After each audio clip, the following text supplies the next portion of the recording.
FUGA Melodies of Steel, developed and self-published by CyberConnect 2, had a quiet release in 2021 on digital storefronts, but don't let that make you think it's not worth your time. It's quite the opposite. The game is full of tough decisions, nail-biting experiences, and a great ensemble of characters to go through this journey with. Okay, so in FUGA, you're taken to a European-esque setting during a war, but instead of humans, all the characters are animals of the canine and feline variety. You are introduced to a group of neighborhood kids, Malt, the eldest and self-proclaimed leader, May, his innocent and sweet little sister, and a few others, who get some uninvited guests and have no choice but to leave their homes to avoid conflict, only to stumble upon a giant tank known as the Tyrannus that they could use to fight back against their oppressors and rescue others. Throughout their journey, you pick up other kids, and pretty soon, you have a whole lot of characters to learn and love. The characters are not boring. You could easily tell their personality from each other, and distinguish each of their hobbies, like Boran, who loves paw buns, which is a yummy-looking loaf of bread the shape of a paw.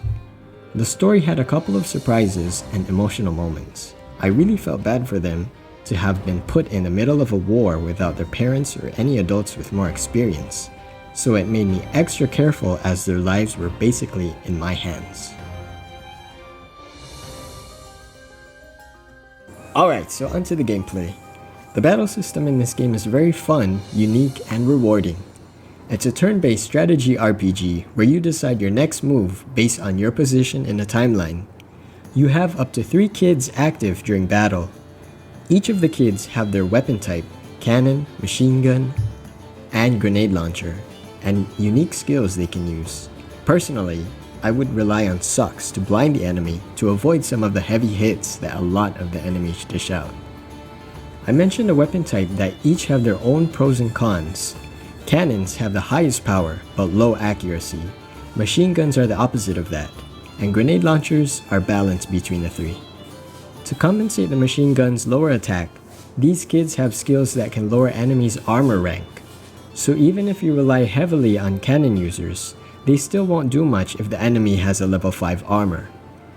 Grenade launchers typically have status effect skills like leaving the enemy burned where they are damaged every action they make. Another status is weakness, where their power is, who would have thought, weakened.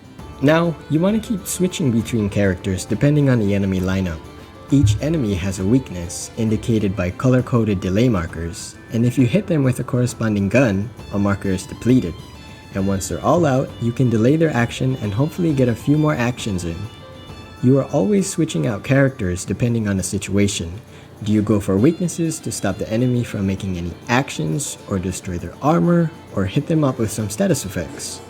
When you switch characters out, they are locked in those positions for 3 turns, making your decisions all the more crucial. One struggle that I had when the game initially came out was a swapping mechanic. When you wanted to switch out characters during battle, and maybe you wanted to review the enemy's weaknesses, you couldn't.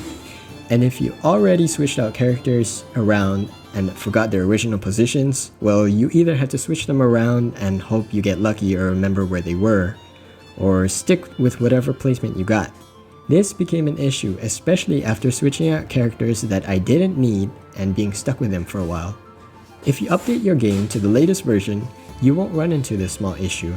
They added a feature to preview your enemies and reposition accordingly, as well as an undo button to bring them back to their original spots. This was a welcome update. Now you can pair up an active character with a partner. Each character has a unique power-up. Hannah can heal HP with every normal attack, while another decreases the cost of skills, or SP. The more these characters perform actions together, their link gauge goes up. Once this reaches 100%, they can perform a link attack that doesn't use any SP and is based on the partner. One can restore SP, while another can increase the attack of all active members.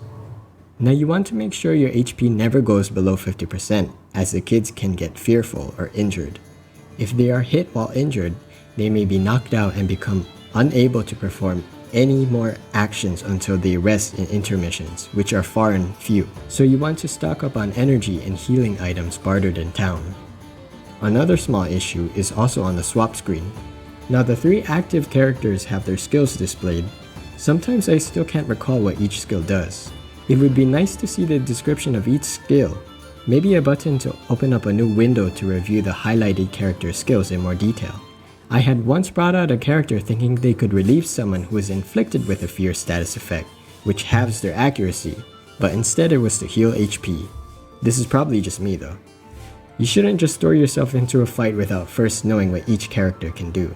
I learned that the hard way. So my last gripe with the game is a mechanic known as Soul Cannon. The Soul Cannon is an option you can choose if the tank's HP is critically low and it one-shots any enemy in your way. But in return, you must sacrifice one of the children's lives. And I don't mean knocked out. They will be taken out permanently. You have to use this once in the beginning and it is very traumatizing. Now I get the goal CyberConnect 2 is going for. You have to make careful and calculated decisions or the consequences could be fatal. If I ever got to this point, however, I would restart the battle and change up my strategy and hope for a better outcome. Don't let this deter you from playing the game, however. It's not all grim and seriousness, as these kids are still trying to live out their best lives and enjoying the small peaceful moments of respite. Outside of battles, you come across forks in the road. Do you want to go the safe route with less battles, easier opponents, and more healing items, or the dangerous route with harder enemies and greater rewards? You can decide the difficulty of the game at different points of the level, which is another layer of strategy. Now this game doesn't have free battles where you can level up and get more material. I appreciate a game where you don't mindlessly grind for experience just to get through a boss. You are challenged fairly and appropriately rewarded for planning your next steps. Once in a while, you will run into ruins where you control your characters in a 2D platformer-ish puzzle minigame. You have to avoid enemies and traps while finding the key to the treasure chest and some items along the way. This is a fun little game where you have to practice resource management. You don't want to go breaking away at every little wall you see. Some walls may only have items, and then there may be other walls that contain bullets to destroy the rest of the walls, but you've gone and used them all up. I would suggest doing these whenever you pass by them, as they contain essential materials for improving the Tyrannus.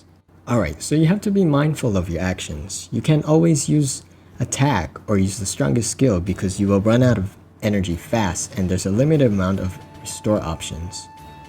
I would suggest upgrading a tank as a priority. Don't skip any of the ruins you come across as they provide materials for these upgrades, and cooking meals before boss battles that would decrease the skill cost or increase your attack, or having all the characters at level 2 affinity so that they can boost each other with their abilities and use their helpful link attacks. It may seem hard to keep all your characters alive, but it is possible in the first playthrough.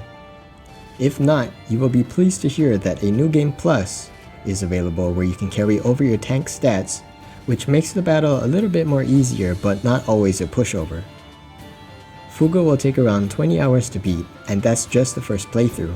You can do a New Game Plus to collect all the unlockables, as you won't get everything on your first run or upgrade your tank and characters to blast through your enemies. Now onto the music and sound. The game has an excellent soundtrack. I have the intermission, normal, and boss battle themes on my phone. When you're up against an equally threatening machine, the vocals during the boss battle set the serious and high-stakes tone just perfectly. The characters are all voiced, and the narrator does a great job of setting the right tone for the situation. During intermissions, you can hear Boran going nom nom nom while he munches on a paw bun, or Jin hammering away at the Tyrannus. There is amazing sound design.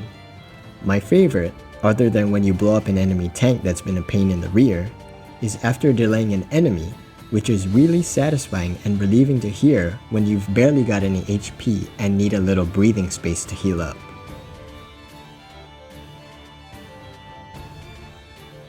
Alright, so onto the options section. You can choose to hear either Japanese or French voices, which was very thoughtful of them and sets them apart from typical games. Both voice options were pleasing to hear. One of the songs has a Japanese and French version too. FUGA Melodies of Steel has left a great lasting impression on me. The intense and involved battle system and the characters that you instantly become attached to are both a great reason to play this game. There are hidden secrets to unlock and high replay value. If you haven't already purchased or played it, then what are you waiting for?